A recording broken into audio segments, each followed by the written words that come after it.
لیکن چونکہ بنو ہاشم سے تھے اور بنو ہاشم آپ کو پتہ ہے متولی تھے کعبہ شریف کے، انہوں نے اپنے آپ کو ابو ذر غفاری کے اوپر گرا لیا کہ تاکہ ان کو کوئی مارے نہ. انہوں نے کہا تمہیں پتہ نہیں ہے قبیلہ یعنی غفاری قبیلے سے تعلق رکھتا ہے تو اس کے قبیلے کے لوگ آ کے یہاں پہ لڑائی کریں گے ہم سے. کیونکہ قبائلی سسٹم تھا نا، اس میں یہ نہیں دیکھا جاتا تھا کہ اس کا مذہب کیا ہے، پہلے نمبر پہ دیکھا جاتا ہے یہ ہمارے قبیلے کا ہے، تم نے ہمارے قبیلے کے بندے کو مارا ہے تمہیں نہیں چھوڑیں گے. اسی وجہ سے آپ دیکھیں نا بنو ہاشم اسلام قبول نہ کرنے کے باوجود نبی علیہ السلام کی پشت میں تو کھڑے رہے نا، اور یہ پہلے بھی ہوتا رہا. قرآن حکیم میں آتا ہے نا کہ شعیب علیہ السلام کی قوم کیا کہتی ہے، اے شعیب اگر تیرا قبیلہ تیرے ساتھ نہ ہوتا کب سے تیرا کام کر چکے ہوتے. اس لیے انبیاء ڈومیننٹ قبائل میں آتے ہیں جو شریف النفسی والے ہوتے ہیں، جن میں ایک سسٹم ہوتا ہے پورا. تو اور پھر جو ہے نا وہ اگلے دن پھر ابو ذر غفاری نے اس طرح کلمہ پڑھا، پھر ان کی پٹائی ہوئی، پھر حضرت عباس نے ان کو بچایا اور پھر وہاں سے یعنی وہ چلے گئے. یہ پوری حدیث صحیح بخاری میں ہے، اور بلکہ بخاری میں پورا ایک چیپٹر ہے ابو ذر غفاری کے اسلام لانے کا واقعہ. امام بخاری نے ابو ذر غفاری کا پروٹوکول یہ رکھا ہے کہ اسلام کا پورا چیپٹر بنایا ہے ابو ذر غفاری کے اسلام لانے کا واقعہ. باقی یہ درویش صفت آدمی تھی اور دنیا کو 3 طلاقیں دی ہوئی، اور وہ اس لیے کہ انہوں نے نبی علیہ السلام کو بڑا کلوزلی آبزرو کیا تھا. نبی علیہ السلام کی جتنی احادیث دنیا سے زہد اور دنیا پرستی کی مذمت پہ ہے نا، اکثر احادیث کے راوی ابو ذر غفاری. چونکہ انہوں نے نبی علیہ السلام کو بڑا کلوزلی آبزرو کیا تھا تو اس لیے وہ صحابہ کرام پہ جب دنیا کے خزانے کھول دیے گئے، اور بعض اصحاب اور بعض تابعین میں انہوں نے جب دنیا کی محبت میں غلبہ اور عیاشی کا لیول دیکھا تو ان سے وہ برداشت نہیں ہوتا تھا. اور تو نبی علیہ السلام کی صحبت کی ہوئی تھی، خدا بے نیاز ہے. وہ کہتے تھے یہ دیکھو یار ہم لوگ تو فاقے کرتے تھے اور ہمارا پیغمبر ہمیں یہاں تک تعلیمات دیتا تھا کہ اے اللہ محمد اور آل محمد کو بس اتنا ہی رزق دینا کہ روح اور جسم کا رشتہ برقرار رہے. یہ حدیث بخاری و مسلم میں ہے، اور بخاری و مسلم میں حدیث ہے حضرت عمر کو نبی علیہ السلام نے ڈانٹتے ہوئے کہا جب وہ چٹائی کے نشان دیکھے، ان کا یا رسول اللہ رو پڑے کہ کیسر و کسرا تو دنیا کے مزے لوٹ رہے ہیں اور آپ اللہ کے نبی. تو آپ فرمایا کہ تم اس پہ خوش نہیں کہ وہ دنیا کے مزے لوٹیں اور تم آخرت کی سعادت لوٹو. اور لگتا ہے عمر تم پہ دنیا کی حقیقت آج بھی نہیں کھلی. جن لوگوں کے سامنے یہ ساری چیزیں تھیں، جن لوگوں نے نبی علیہ السلام کا وہ پیریڈ دیکھا تھا، پھر ان کو یہ بھی پتا تھا کہ بخاری و مسلم میں نبی علیہ السلام کے جو آخری خطبات میں سے شہدائے احد کے اوپر جو نماز جنازہ آپ نے 8 سال بعد پڑھی، اور وہاں پہ آپ نے جنازے یعنی ادھر قبرستان میں خطبہ دیا عبرت کے لیے، اور اس میں کئی چیزیں تھیں. ایک تو یہ تھی کہ یہ یہاں پہ وہ لوگ دفن ہیں جنہوں نے اسلام کے لیے قربانی دی ہے اور ان کا پھل تم نے کھانا ہے. وہ دنیا سے اسی طریقے سے گئے ہیں، کفن میں نہیں دیا گیا کئی لوگوں کو. نمبر 2، اسی میدان میں مال غنیمت سمیٹنے کی وجہ سے ایک فتح شکست میں بدل گئی تھی، جبکہ اللہ کے نبی بھی موجود تھے. اللہ نے اس کا بھی لحاظ نہیں کیا اور وہ فتح شکست میں بدل گئی کہ انہوں نے مال غنیمت لپیٹنے میں نبی علیہ السلام کی حکم حدولی کر دی، تو تاکہ بعد میں یہ معاملہ نہ ہو. تو وہاں آپ کا خطبہ بخاری مسلم دونوں میں آپ نے فرمایا کہ، اور حضرت عقبہ ابن عامر کہتے ہیں میں نے آخری دفعہ نبی علیہ السلام کو ممبر پہ اسی دن دیکھا تھا. آپ نے فرمایا کہ میں اللہ کی قسم اپنے حوض کوثر کو اس وقت دیکھ رہا ہوں، اللہ نے دکھا دیا. اور آپ نے فرمایا کہ مجھے یہ خطرہ نہیں ہے کہ تم میرے بعد شرک کرنے لگو، لیکن مجھے ڈر ہے کہ تم دنیا کے مال میں پھنس جاؤ گے اور پھر تم ایک دوسرے کو قتل کرو گے جس طرح اگلی قوموں نے کیا، اور تم بھی تباہ و برباد کر دیے جاؤ گے جس طرح اگلے. اس سے زیادہ کیسے آپ ڈر سناتے؟ اب یہ ساری چیزیں موجود تھیں. آپ فرمایا مجھے خطرہ یہ ہے کہ دنیا کا مال تم پہ کھول دیا جائے گا، ان قریب کیسر و کسرا کے خزانے تمہارے پاس آ جائیں گے. جو بخاری مسلم میں آتا ہے نا کہ نبی علیہ السلام نے کہا کہ مجھے اللہ نے 2 خزانے عطا کر دیے، ٹھیک ہے، زمین کی خزانوں کی چابیاں، اور جس سے وہ بریلویوں نے کچھ اور ہی قیدا بنا لیا. اس میں موجود ہے کہ کیسر و کسرا کے خزانے، یعنی آپ کو بتایا گیا کہ رومن اور پرشین امپائر جو ہے مسلمان فتح کر لیں گے یرموک اور قادسیہ کے اندر، اور مسلمانوں کے پاس وہ دولتیں آ جائیں گی. پھر آہستہ آہستہ وہ بھی اسی دنیا کی محبت کا شکار ہو جائے گی. اب یہ ساری باتیں حضرت ابو ذر غفاری کے سامنے تھی، حتیٰ کہ صحیح بخاری میں آتا ہے کہ ابو ذر غفاری کہتے ہیں مجھے دن یاد ہے کہ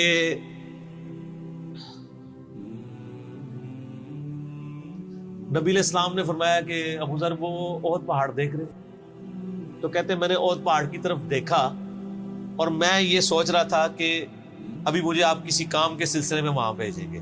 دن کا وقت تھا، تو میں اپنے ذہن میں یہ اندازہ لگانا شروع کر دیا کہ کوئی کام بتائیں گے تو میں یہ پہنچ کے واپس کتنی دیر میں آؤں گا. لیکن آپ نے یہ بات نہیں کرنی تھی. آپ نے فرمایا کہ اگر یہ سارا پہاڑ جو کئی کلومیٹرز پہ پھیلا ہوا ہے, آج بھی وہ پہاڑ موجود ہے مدینہ شریف میں, مسجد نبوی سے بھی نظر آتا ہے, اور جو شہدائے احد کا قبرستان ہے اس کی بالکل بیک سائڈ پہ کئی کلومیٹرز پہ پھیلا ہوا, اگر یہ سارا سونے کا ہو تو آپ علیہ السلام فرمایا کہ میں سب کا سب اللہ کی راہ میں فوراً شام سے پہلے خیرات کروں, اپنے پاس میں 2 یا 3 دینار ہی رکھوں صرف, یعنی جو ٹوٹل زندگی گزارنے کے سب خیرات کروں. اب مجھے بتائیں, جن لوگوں نے, یہ بزرگ غفاری راوی, جن لوگوں نے یہ حدیثیں حضور سے سنی ہوئی تھی, جب وہ یہ دیکھتے تھے کہ رومن اور پرشین امپائر کے گرنے کے بعد جب مسلمانوں کے پاس خزانے آئے ہیں اور حضرت عثمان کے دور میں لوگوں کے لاکھوں روپے آج کے وظیفے لگ گئے ہیں گھر بیٹھے, وہ بھی انہی عیاشیوں میں پڑ گئے, تو ان کو یہ چیزیں ہضم نہیں ہوتی تھی. تو یہ شام ہجرت کر گئے تھے. نبی علیہ السلام نے پہلے ہی کہا تھا, المستدرک الحاکم میں تو ڈیٹیل موجود ہے. آپ کس بت کی شبیہ ہے, اتنا وقت. پھر کبھی اگر سنا کہ تم نے کوئی فتویٰ دیا ہے تو تمہاری زبان کھینچ لوں گا. جاؤ دفع ہو جاؤ.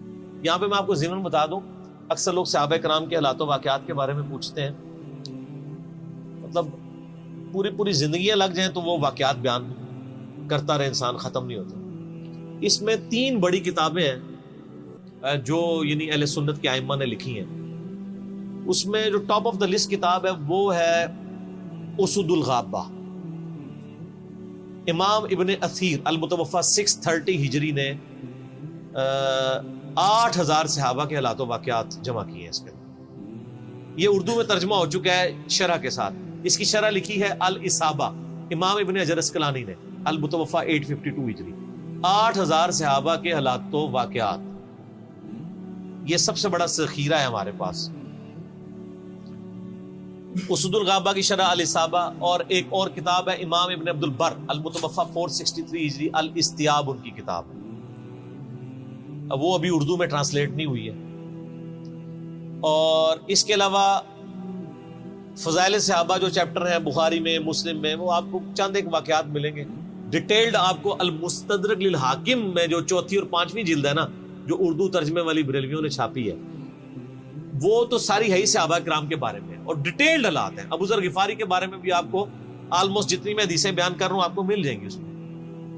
اس میں یہ حدیث نبی علیہ السلام نے, یعنی یہ حدیث ہے المستدرک للحاکم میں صحیح سند سے, کہ فرمایا آپ علیہ السلام نے کہ ابو ذر تیرا کیا حال ہوگا جب تو بھوسا لوگوں میں رہ جائے گا.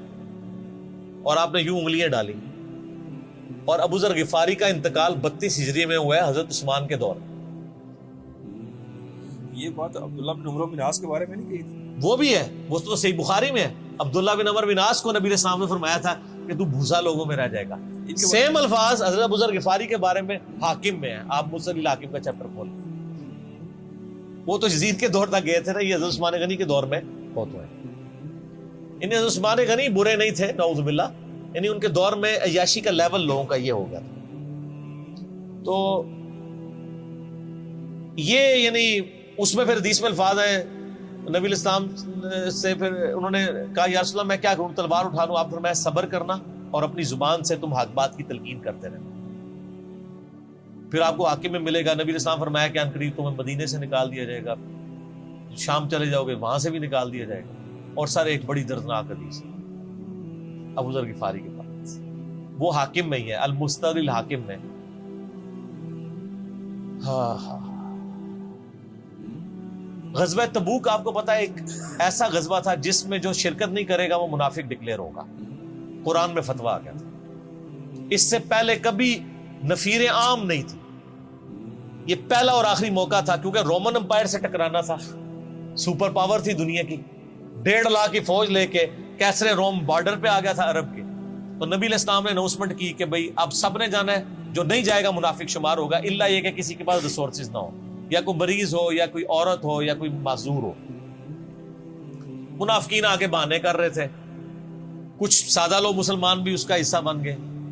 بخاری مسلم میں 3 اصحاب کی توبہ کا واقعہ بھی موجود ہے, وہ بھی میری ویڈیو ریکارڈڈ ہے. تو کعب بن مالک کی رضی اللہ تعالیٰ عنہ علیہ السلام, کچھ لوگ جو ہے وہ یعنی اپنے ان معاملات کی وجہ سے کچھ پیچھے بھی رہ گئے. تو المستقل الحاکم میں آتا ہے کہ صحابہ کرام کہتے ہیں کہ ہم نبی علیہ السلام کے ساتھ سفر پہ نکلے نا جب، تو نبی علیہ السلام کو آگے کوئی بتاتا تھا، کہتا تھا یا رسول اللہ وہ جو فلاں بندہ تھا نا وہ بھی کوئی نہیں آیا، پیچھے رہ گیا. تو آپ علیہ السلام پرواہ نہیں کرتے تھے. پھر بتایا گیا یا رسول اللہ وہ بھی کوئی نہیں، یعنی جڑے نعرے مارتے سن اچے اچے جدو ایتھے کسی کو دسایا جائے گا سر وہ تہاڈا پکا جڑا یار ہے بیلی وہ بھی کوئی نہیں تھے. تو حضور علیہ السلام کو لوگ نا فیڈ بیک دیتے یا رسول اللہ وہ بھی غائب ہے، وہ بھی نہیں آیا. اب 30,000 کے لشکر میں آپ نے کوئی ریکارڈ تو نہیں رکھا تھا، رجسٹر تھا، لیکن کدھر 30,000 بندوں میں کدھر کوئی رکھ سکتا ہے صاحب اس طرح. یا رسول اللہ وہ بھی رہ گیا، وہ بھی. تو حضور علیہ السلام کہتے ٹھیک. آپ فرماتے تھے اللہ چاہے گا تو آ جائے گا، نہیں آئے گا تو نہیں آئے. تو کسی نے کہا کہ وہ ابو ذر غفاری بھی پیچھے رہ گیا آیا، اور ابو ذر کو اس کے اونٹ نے روک لیا. اونٹ ہی نہیں اٹھ رہا تھا نا سر، وہ آپ کو گاڑی تو نہیں ہے نا جو سٹارٹ کر لیں گے آپ. اونٹ چلنے سے انکار کرتے ہیں، وہ کر سکتا ہے. اور سر سفر کتنا ہے؟ 700 کلومیٹر. 700 کلومیٹر کا ریگستانی سفر آج کے دور میں بھی کرنا مشکل ہے. سائیکل پہ نہیں آپ کر سکتے، پیدل تو آپ سوچ بھی نہیں سکتے. اونٹ کے بغیر کیسے ہو سکتا ہے؟ جس میں آپ کو اونٹ اس لیے بھی ضروری ہے کہ اس کے اوپر آپ نے سامان لادنا ہے. پانی نہیں راستے میں پینا. ریگستان میں تو کئی کلومیٹر تک کچھ بھی نہیں ہوتا، بھوکے پیاسے مریں گے. پھر آپ قافلے سے بھی جدا ہیں. تو ابو ذر غفاری کوشش کرتے رہے کس طریقے اونٹ. اسی دوران قافلہ نکل گیا آگے، تو وہ اونٹ اٹھا ہی نہیں ہے. تو حضرت ابو ذر غفاری نے اپنا سامان اپنی پیٹھ پہ لاد دیا، پیدل چل پڑے. ریگستانی سفر. حاکم کی روایت ہے کہ ہم نے دیکھا دور سے ایک اکیلا شخص آ ہے جس کی پیٹھ کے اوپر بورا لدا ہوا ہے.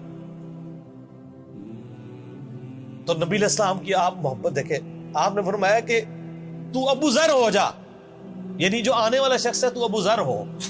یعنی حضور نے خواہش کا اظہار کیا. آپ کو نظر تو نہیں آ رہا تھا یہ کون آ رہا ہے، آپ کی محبت. آپ کو پتا تھا ابو ذر غفاری نہیں رہ سکتا پیچھے. تو صحابہ کہتے ہیں آپ نے فرمایا تو ابو ذر ہو جا. تو صحابہ کہتے ہیں تھوڑی دیر بعد جب وہ قریب آئے تو ہم نے پہچان لیا ابو ذر غفاری ہیں. تو جب ہم نے پہچان لیا نا تو حضور علیہ السلام نے ان کے پہنچنے سے پہلے آپ نے فرمایا ابو ذر کو دیکھو اکیلا آ رہا ہے، اکیلے ہی دنیا سے جائے گا اور قیامت دن بھی اکیلا اٹھایا جائے گا. یہ اس حدیث کا بھی کچھ حصہ باقی ہے، میں بعد میں بیان کروں. پہلے میں اس کو کنکلوڈ کر لوں کہ صحیح بخاری میں آتا ہے کہ حضرت ابو ذر غفاری شام چلے گئے تھے. وہاں پہ چونکہ گورنر تھے حضرت معاویہ رضی اللہ تعالیٰ عنہ. وہ قرآن کی وہ جو سورہ توبہ کی آیات ہے نا، تو حضرت معاویہ کہتے تھے یہ تو اہل کتاب کے بارے میں آیات نازل ہوئی ہیں. تو وہ کہتے تھے نہیں، یہ سب کے بارے میں ہے. اب شرعی حکم یہ ہے کہ مال آپ جوڑ سکتے ہیں اگر آپ زکوٰۃ دے رہے ہیں، لیکن یہ پسندیدہ نہیں ہے. طریقہ نبوت یہ نہیں ہے. نبی علیہ السلام نہیں جوڑ سکتے تھے، پوری زندگی زکوٰۃ دینے کی نوبت نہیں آئی ہے، حالانکہ خمس ملتا تھا، خیرات کرتے تھے. ابو ذر غفاری کا جھگڑا یہ تھا کہ تم تو نبی کے اصحاب ہو، تم لوگوں کو یہ زیب ہی نہیں دیتا کہ تم لوگ اس طرح کے محلات میں رہو اور اس طرح مال جوڑو. تو اب چونکہ سینئر صحابی تھے، ان کو ہاتھ ڈالنا بھی آسان نہیں تھا. پھر نبی علیہ السلام نے فرمایا ہو کہ اس سے زیادہ سچا انسان ہی کوئی نہیں. تو حضرت معاویہ نے خط لکھا حضرت عثمان کو کہ جی اس بندے سے میری جان چھڑائے نا، اس کو آپ واپس بلائیں. حضرت معاویہ نے جب خط لکھا تو حضرت عثمان نے ان کو کہا تم مدینہ شریف واپس آ جاؤ. جان لو. مدینہ شریف جب یہ واپس آئے تو صحیح بخاری میں آتا ہے کہ لوگوں کا جھمگٹا لگ گیا ابو ذر غفاری کے گرد. لوگوں کو پتا تھا یہ تو بڑا زہد والا بندہ ہے. تو ابو ذر غفاری وہی حدیثیں سنایا کرتے تھے کہ حضور نے فرمایا یہ پہاڑ سونے کے برابر ہو تو میں خیرات کر دوں گا. جبکہ باقی صاحب کہتے تھے کہ مال جوڑنا جائز ہے اگر زکوٰۃ کوئی دیتا رہے. وہ یہ کہتے تھے کہ یار یہ تم لوگوں کو تو زیب نہیں نہ دیتا، یار تم لوگ تو یہ باتیں نہ کرو، تم لوگ نبی کی صحبت یافتہ ہو، تم لوگوں کو تو زہد ہونی چاہیے تم لوگوں کی زندگی میں. اب لوگوں کا ہجوم ان کے گرد لگ گیا اور پھر حضرت عثمان نے ان کو خلیفہ وقت بلایا اور کہا کہ یار تو خود ہی مدینہ شریف چھوڑ کے یہاں سے چلا جا، تیری وجہ سے فتنہ کھڑا ہو۔ حضرت عثمان نے کہا میں نے تو نبی علیہ السلام سے سنا تھا کہ حکمرانوں کی اطاعت کرنا، صبر کر لینا۔ تو ایک زبدہ نامی کا ایک گاؤں تھا مدینہ شریف کے پاس، شہر سے ہٹ کے، تو وہ پھر وہاں پہ ہجرت کر گئے۔ آپ دیکھیں ریونج کیسا تھا، لوگ کتنے ڈرے ہوئے تھے کہ ابو ذر اپنی بوڑھا شخص 80-90 سال کا بابا اپنی ایک بڑھیا بیوی کو لے کے اس عمر میں شہر بدر ہو رہا ہے اکیلا۔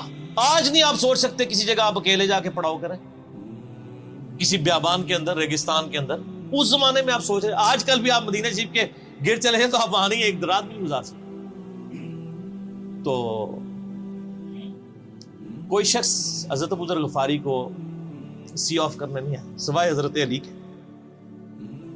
اور وہ بھی مدینے کی باؤنڈری تک آئے۔ ان کو پتا تھا ان کے سٹانس کے بارے میں مدینے کی باؤنڈری سے باہر نہیں جاؤں، اگر مجھے کوئی اس طرح کا یعنی حکم اجازت مل جاتی تو میں تیرے ساتھ جاتا۔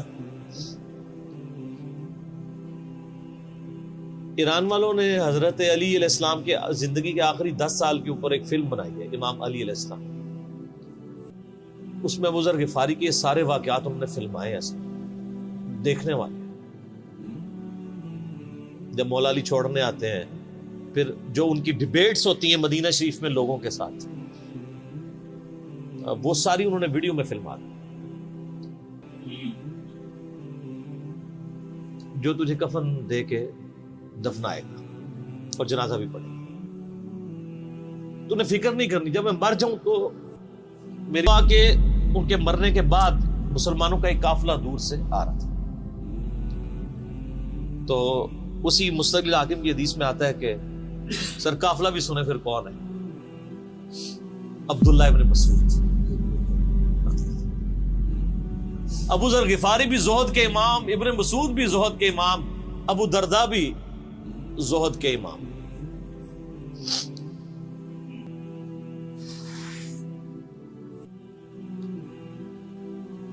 ابن مسعود رضی اللہ تعالیٰ عنہ جب وہاں پہ رکے، ان کو تو نہیں پتا تھا یہ کون ہے، تو انہوں نے کہا بی بی کیا وہ؟ ان کا میرا خامند مر گیا ہے۔ ان کا یہ کون ہے؟ تو انہوں نے کہا ابو ذر غفاری۔ عبداللہ ابن مسعود کی چیخ نکل گئی، چیخ ماری انہوں نے، ان کا واہ۔ اللہ کے نبی نے فرمایا تھا کہ ابو ذر اکیلا آ رہا ہے تبوک کے موقع پہ، دنیا سے بھی اکیلا جائے گا، اور قیامت الدن بھی اکیلا اٹھائے گا۔ یعنی اب اسی سرزمین سے ہی اس نے اٹھنا ہے نا، ہر بندے نے اپنی قبر سے اٹھنا ہے، یعنی وہ مسلمانوں کے قبرستان میں بھی دفن نہیں۔ ایک یہ جو مزار کی رٹ لگائے پھرتے ہیں، میں ان سے پوچھتا ہوں تمہارے بابوں کی کیا اوقات ہے؟ ابو ذر غفاری کا مزار دکھاؤ کدھر؟ جو اس روئے ارض پہ نیلی چھتری کے نیچے سچا ترین انسان جس کو اللہ کے نبی کہہ رہے ہیں، اس کا کوئی مزار نہیں ہے۔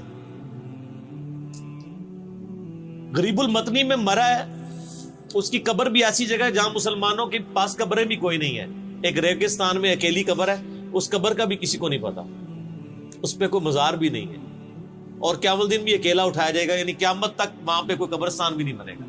ظاہر نبی علیہ السلام کی یہ بھی خبر ہے، تو کیا وہ ناکام ہو گیا؟